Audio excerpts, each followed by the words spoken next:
আসসালামু আলাইকুম। আশা করি সকলেই অনেক ভালো আছেন। নতুন একটা ভিডিওতে অনেক অনেক স্বাগতম জানাচ্ছি। তো আজকে আমি এখানে করলা ভাজি করার জন্য করলা ভাজি নিয়েছি, আর আমার করলা ভাজিটা প্রায় হয়ে গিয়েছে। এখানে আমি এটাকে সুন্দর করে কুচিয়ে মশলা দিয়ে তারপর করলা ভাজিটা করছি। আর করলা ভাজি করতে তেমন কোনো মশলাই লাগে না। এখানে আমি শুধু পেঁয়াজ কুচি আর কাঁচামরিচ দিয়েছি, আর একটু হলুদের গুঁড়া দিয়ে এটাকে সুন্দর করে আমি ভেজে নিয়েছি লবণ দিয়ে পরিমাণ মতো। কারণ এই করলা ভাজিটা আমার প্রায় হয়ে গিয়েছে। এখন আমি সাথে রান্না করব মুরগির মাংস। এখানে মুরগির মাংস নিয়েছি রান্না করার জন্য। আর এই মুরগির মাংস আজকে আমি লাউ দিয়ে রান্না করব, কারণ লাউ দিয়ে মুরগির মাংস খেতে আমার বাসায় খুবই পছন্দ করে সবাই, আমার কাছেও ভালো লাগে। মাঝে মধ্যে আলু না দিয়ে লাউ দিয়ে রান্না করে দেখবেন, সত্যিই খুব ভালো লাগে মুরগির মাংসটা লাউ দিয়ে খেতে।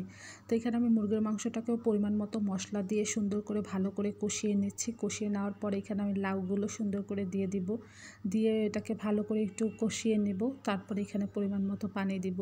আর মুরগি রান্না করার জন্য যেগুলো মশলা প্রয়োজন আমি সেই মশলাগুলো এখানে দিয়েছি, তার চেয়ে বেশি কিছুই দিই না। এখানে পেঁয়াজ, আদা, রসুন বাটা, হলুদ, মরিচের গুঁড়ো আর লবণ, এছাড়া বেশি কোনো মশলাই আমি এখানে দিইনি। এখন আমি সব কিছু মিলিয়ে একদম সুন্দর করে লাউ দেওয়ার পর আমি এগুলোটাকে সুন্দর করে একটু ভালো করে কষিয়ে নেব এখানে। আর যেহেতু মুরগি লাউ দিয়ে রান্না করবেন, অবশ্যই পানিটা কম দিবেন, কারণ লাউ দিয়ে একটা পানি বের হয় এখানে। এর জন্য ওই পানিটা প্রথমে একটু কম দিয়ে তারপর লাউ দিয়ে রান্না করবেন মুরগির মাংস।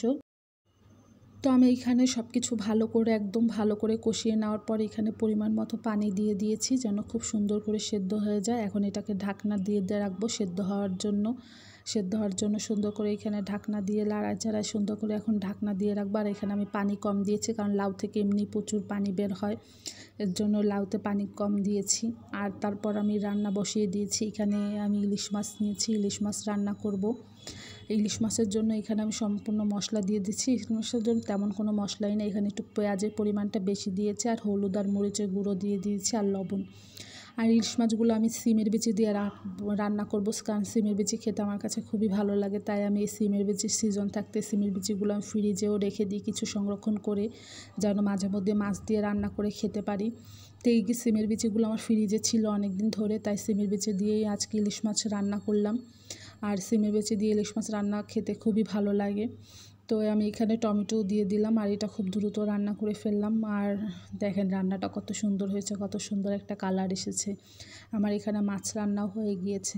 আর আমি এখানে যে লাউ রেখেছিলাম চুলাতে, দেখি আমার লাউটাও এখানে খুব সুন্দর করে হয়ে গিয়েছে। দেখেন লাউটা সেদ্ধ হয়ে গিয়েছে, আর বলেছি না লাউ থেকে প্রচুর পানি বের হয়। এখানে দেখেন লাউ থেকে অনেক পানি বের হয়েছে, লাউ সেদ্ধ হয়ে গিয়েছে। আর এই তরকারিটা প্রায় হয়ে গিয়েছে এখানে। আর আমি লাউর এই তরকারিটা একটু ঝোলঝোলে রাখবো, কারণ বাকি দুইটা একদম শুকনা, তাই এটাকে একটু ঝোল রাখবো।